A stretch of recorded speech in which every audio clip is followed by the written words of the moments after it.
नमस्कार दोस्तों, पिछले कुछ वीडियो से हमने 70वीं जो बीपीएससी होने वाली है उससे रिलेटेड कुछ फैक्ट्स देने की कोशिश की है क्विक रिवीजन के लिए। और जो ऑब्जेक्टिव टाइप एग्जाम्स होते हैं उसमें भी ये काम आएगा। इस क्रम में हमने वर्ल्ड ज्योग्राफी का जो सेक्शन था उसको काफ़ी कुछ ख़त्म कर दिया है। उसके अलावा हिस्ट्री, मॉडर्न हिस्ट्री का जो पोर्शन था उसमें भी हम लोग सविनय अवज्ञा आंदोलन तक पहुँच चुके थे। आज फिर हम एक बार इंडियन ज्योग्राफी पे बात करते हैं। चलिए शुरू करते हैं। सबसे पहले भारत कि जो अक्षांशीय और देशांतरीय स्थिति है उसके बारे में बात करते हैं। जैसा कि आपको पता होगा कि जैसे ये गोला है, पृथ्वी जो है गोल है, यहाँ पे लेता हूँ मैं इमेज, गोलाकार है मान लीजिए। तो अगर उसको दो भाग में बांटें, एक तो ये हो गया 0 डिग्री, इसको इक्वेटर बोलते हैं, और ये 0 डिग्री जो है ये लैटिट्यूड है, ये लॉन्गिट्यूड है। लैटिट्यूड मतलब अक्षांश और लॉन्गिट्यूड मतलब देशांतर।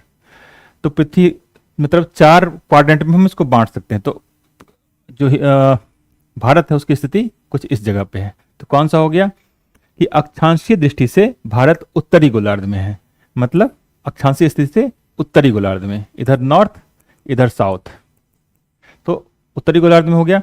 देशांतरीय दृष्टि से भारत पूर्वी गोलार्ध में। अगर ऐसे बांटे तो इधर ईस्ट इधर वेस्ट, तो ये वाला पोर्शन। तो देशांतरीय स्थिति से ये पूर्वी गोलार्ध में। देशांतर मतलब लॉन्गिट्यूड, अक्षांश मतलब लैटिट्यूड।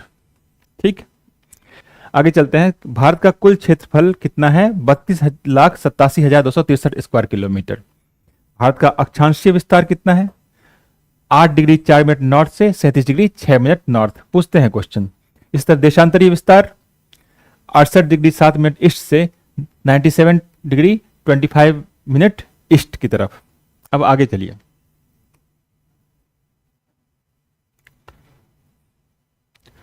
अब भारत के दक्षिणतम बिंदु के बारे में बात करते हैं। भारत का दक्षिणतम और उत्तरतम बिंदु। दक्षिणतम बिंदु जो है वो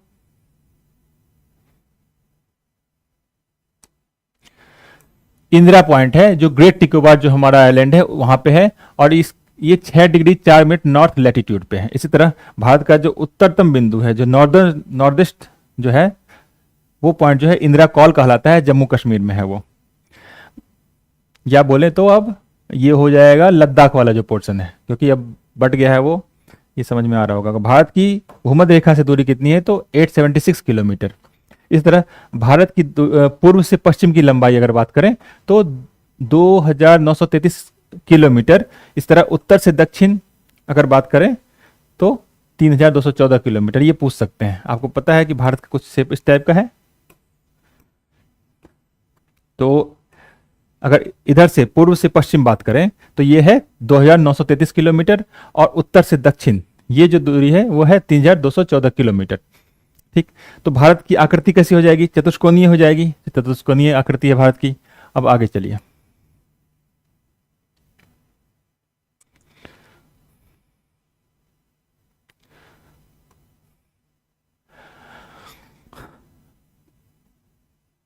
और उसके बाद बात करते हैं भारत का कुल स्थलीय सीमा कितना है। कुल स्थलीय सीमा जो है वो 15,200 किलोमीटर है। इस तरह समुद्र तट से लंबाई 7,517 किलोमीटर है। फैक्ट्स हैं, याद रख लीजिए आप लोग। भारत के मुख्य भूमि से की तटीय सीमा कितनी है? 6100 किलोमीटर, 6100 किलोमीटर। अब देखिए ये समुद्र तट की लंबाई, भूमि की तटीय सीमा कितनी है? तो जैसे पता है कि आपको, जैसे ये मान लीजिए भारत है ना, इधर ये वाला पोर्शन समुद्र है, ये लैंड वाला एरिया है। तो वही पूछ रहा है कि मुख्य भूमि की तटीय सीमा कितनी है। एक मुख्य भूमि की तटीय सीमा, और ये अगर द्वीप को ले लें तो वो फिर मुख्य भूमि का टोटल तटीय सीमा हो जाएगी। ठीक है, तो टोटल समुद्र तट की लंबाई 7,517 किलोमीटर और मुख्य भूमि की तटीय सीमा 6,100 किलोमीटर। भारत की कुल स्थलीय सीमा, जो स्थल वाला पोर्शन है, वो सीमा जो है 15,200 किलोमीटर है। अब आगे चलते हैं।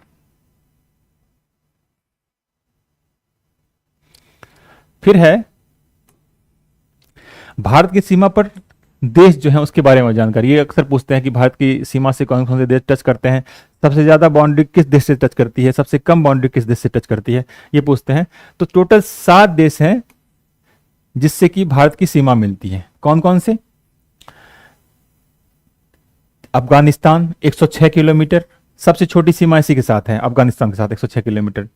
चीन 3,488 kilometre, Nepal 1751 kilometre, Bhutan 699 kilometre, Myanmar 1643 kilometre, Bangladesh 4,096 kilometre. तो बांग्लादेश के साथ सबसे बड़ी सीमा होती है, और ये सीमा जो है अगर विश्व के रूप में बात करें तो विश्व की 5वीं सबसे बड़ी सीमा है किसी भी देश के साथ।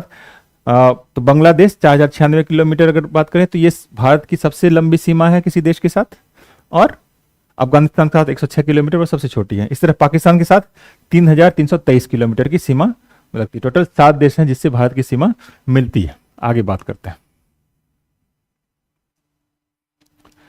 अच्छा,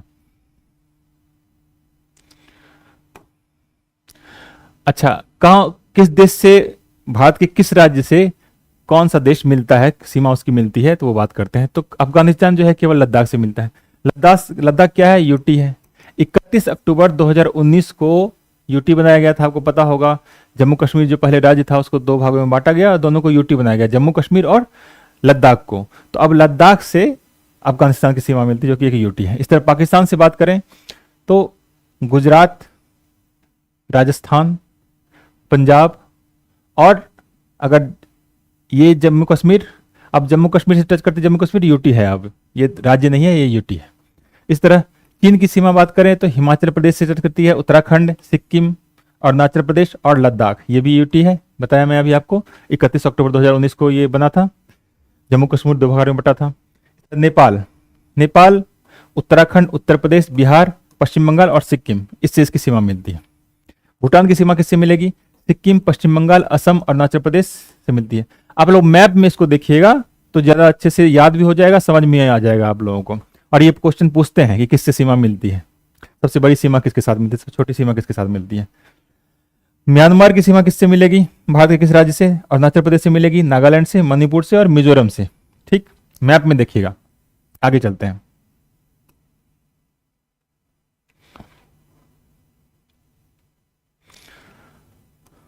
कभी कभी पूछ देते हैं क्या कि अच्छा एक बांग्लादेश जान लीजिए। बांग्लादेश पश्चिम बंगाल, असम, मेघालय, त्रिपुरा और मिजोरम से सीमा मिलती है। पश्चिम बंगाल से सबसे बड़ी सीमा इसकी मिलती है बांग्लादेश की।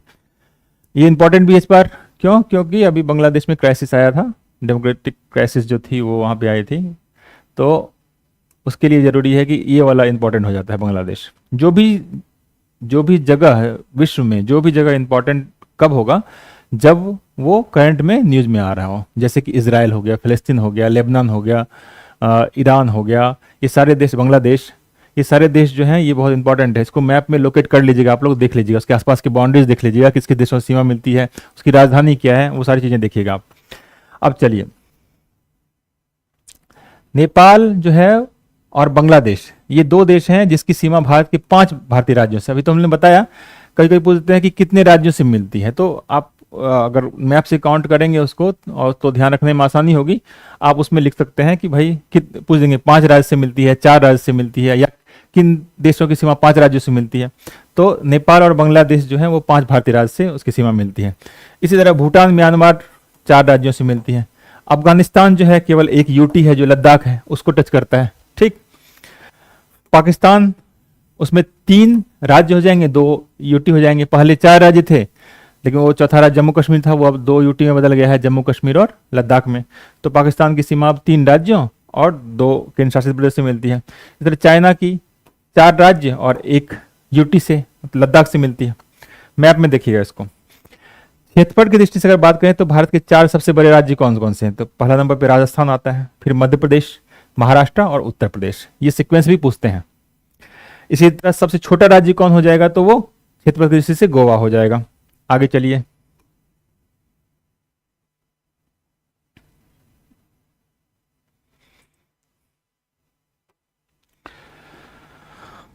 भारत का सबसे बड़ा जिला, ये भी पूछा हुआ क्वेश्चन है, कच्छ है सबसे बड़ा जिला, 45,652 स्क्वायर किलोमीटर का है ये। सबसे छोटा जिला कौन होगा? माहे, 9 किलोमीटर स्क्वायर। समझ सकते हैं कितना छोटा होगा ये। कुल राज्यों की संख्या कितनी हो गई है अब? तो 29 हो गई है। 2 जून 2014 को आंध्र प्रदेश से अलग होकर तेलंगाना बना था। आंध्र प्रदेश 2 भागों में बटा था, आपको पता होगा, दोनों राज्य बने थे, आंध्र प्रदेश और तेलंगाना। आप राजधानी बताइएगा दोनों की, आंध्र प्रदेश का भी बताइएगा और तेलंगाना का भी राजधानी बताइएगा। कुल केंद्र शासित प्रदेश कितने हैं? तो 8 हैं। हाँ। आगे चलिए, अच्छा, एक चीज मैं बता चुका हूँ पहले, जम्मू एवं कश्मीर जो है और लद्दाख, ये जो यूटी बने थे कब बने थे? 31 अक्टूबर 2019 को। हो सकता है कि ये ईस्वी पूछ दे, ये टाइम डेट पूछ दे, ये फैक्ट इंपॉर्टेंट हो जाता है।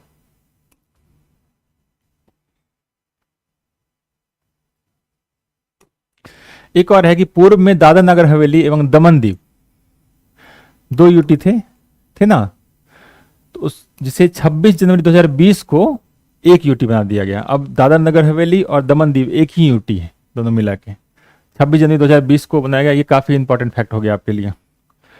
सबसे छोटा केंद्र शासित प्रदेश कौन सा हो जाएगा? तो वो लक्षद्वीप होगा, 32 स्क्वायर किलोमीटर का है। सबसे बड़ा पहले था अंडमान निकोबार द्वीप समूह, अब लद्दाख बनने के बाद लद्दाख बहुत बड़ा हो जाता है, 86,904 किलोमीटर का लद्दाख होता है। ठीक है, ये ध्यान रखिएगा। सबसे लंबी तटीय सीमा वाला राज्य गुजरात, गुजरात का आप शेप देखेंगे। ये सारे क्वेश्चन मैप को देख के करिएगा तो ज्यादा अच्छा होगा। जब गुजरात का शेप देखेंगे देखिएगा कि बहुत सारे जगह को वो टच करता है ना, ऐसे कुछ है ना, इस तरह का है, तो काफी बड़ा एरिया हो जाता है उसका जो टच करता है समुद्र को। तो सबसे लंबी तटीय सीमा वाला राज्य गुजरात हो गया। एक इंडियन स्टैंडर्ड टाइम में बताया हुआ हूँ, स्टैंडर्ड टाइम कैसे निकालते हैं वो मैं बता चुका हूँ, तो उसको आप देखिएगा। और अभी फिलहाल याद करने के लिए कि भारत का जो मानक समय है, इंडियन स्टैंडर्ड टाइम जिसको बोलते हैं, या इंडियन स्टैंडर्ड मेरिडियन, वो 82.5 डिग्री ईस्ट से गुजरती है। अभी मैं बताया कहाँ पे भारत कहाँ पे लोकेट है, ये बताया था मैं। ठीक है, तो ईस्ट तरफ साढ़े 82 डिग्री ईस्ट, इलाहाबाद के पास नैनी से गुजरती है वो रेखा जो है 82.5 डिग्री, यहीं से मतलब टाइम काउंट होता है। अब आगे चलिए,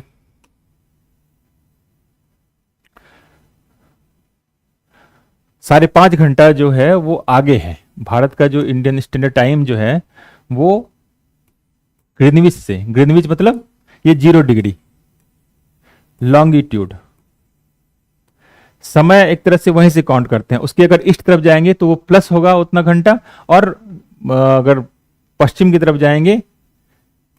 तरफ जाएंगे तो इधर माइनस होगा, इधर प्लस होगा।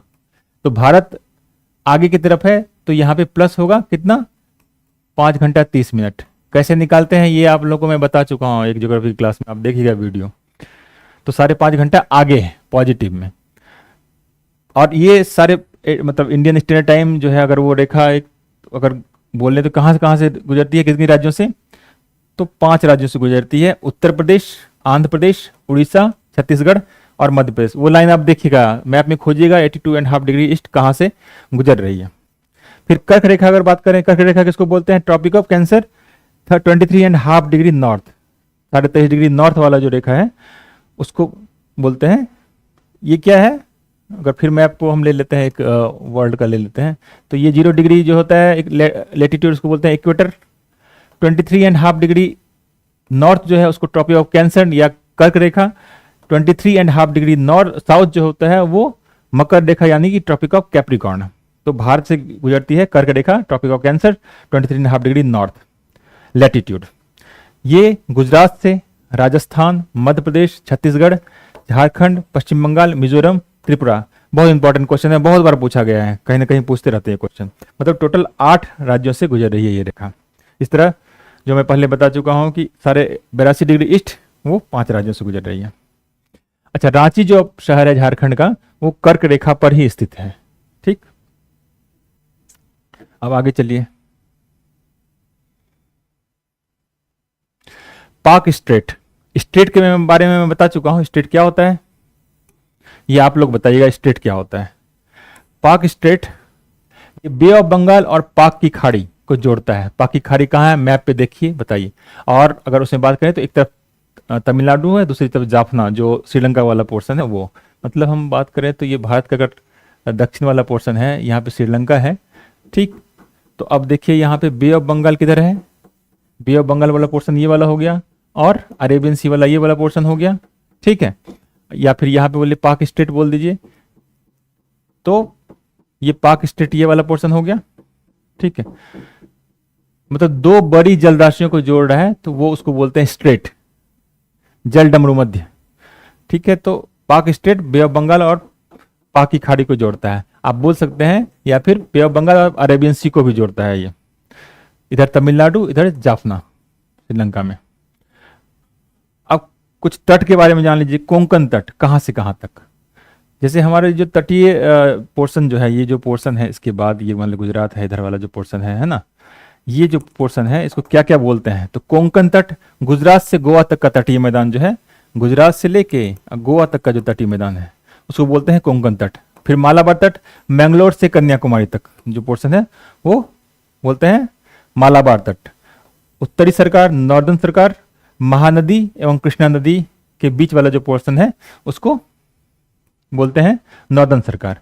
और कृष्णा और कावेरी नदी का जो पोर्शन है उसको बोलते हैं, उसके बीच का पोर्शन उसको बोलते हैं कोरोमंडल तट। ठीक है, उत्तरी सरकार तट, कोरोमंडल तट, मालाबार तट और कोंकण तट पूछ देते हैं क्वेश्चन, हो सकता है मैप में ही दे दे आप लोगों को। ठीक, तो आज की इस ज्योग्राफी क्लास में इतना ही, फिर बात करेंगे आगे। Thank you.